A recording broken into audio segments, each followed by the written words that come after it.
કે એક ગામમાંથી 10 ખેડૂતો ગાંધીનગર જાહે અને સરદાર પટેલ ન્યાય સમિતિની નીચે ત્યાં સંડાસ કરશે, ત્યાં હંગશે. કાલભાઈ હું ખોટો આવતો કયો? નહીં, અન્નનો ત્યાગ નહીં. અન્નનો ત્યાગ ધારાસભ્યો કરશે, અન્નનો ત્યાગ સંસદ સભ્યો કરશે. મારી રાખવાનો છે નહીં. અને આહવાન કર્યું સરદાર પટેલ સમિતિએ ગુજરાતની અંદર કે એક ગામમાંથી 10 ખેડૂતો ગાંધીનગર જાહે અને સરદાર પટેલ ન્યાય સમિતિની નીચે ત્યાં સંડાસ કરશે, ત્યાં હંગશે.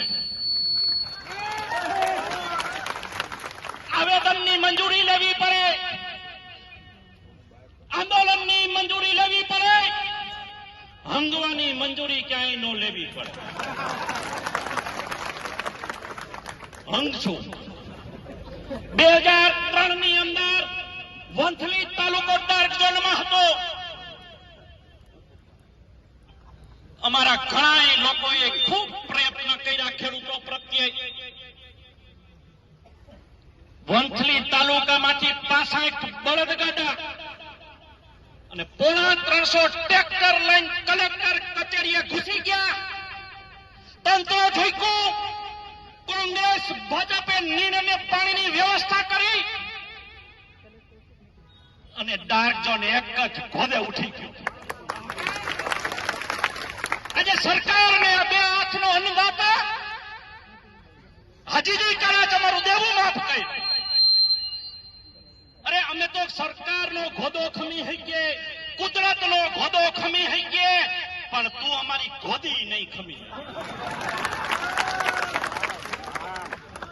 ભાવ જોઈ, માલના ભાવ જોઈ અને એક નીતિ સ્પષ્ટ કરે સરકાર કે અત્યારે 300 રૂપિયા કિલો મગફળી જાહેર કરે, 5000 રૂપિયા મણ ઘઉંના ભાવ, 5500 રૂપિયા મણ કપાસ.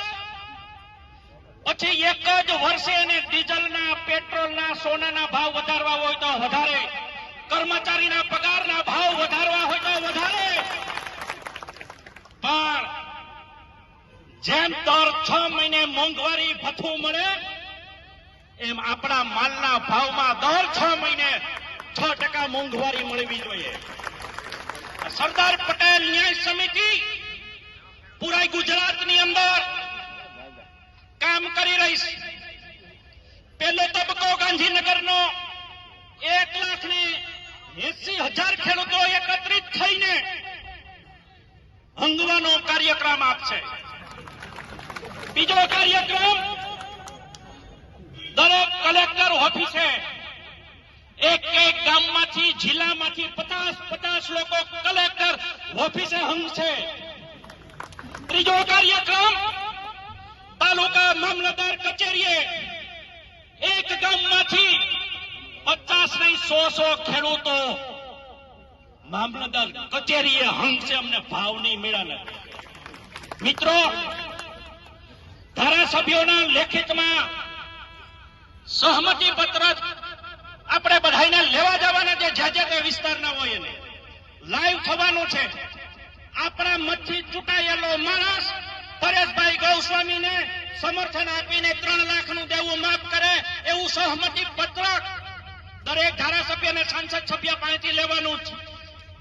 જે સમાજના માચડાઓ ખડકીને દહી ગયા છે, કાગવડ ખોડલધામ હોય, ઊંઝા ઉમિયા હોય, નહીં સહમતિ પત્ર લેવા જવું કઈ વાંધો નહીં, સોરી સાહેબ, પણ ચૂંટાયેલા પ્રતિનિધિ પાસે તો જઈ શકશું ને. અસ્તુ ભારત માતા કી જય. જય જવાન, જય કિસાન.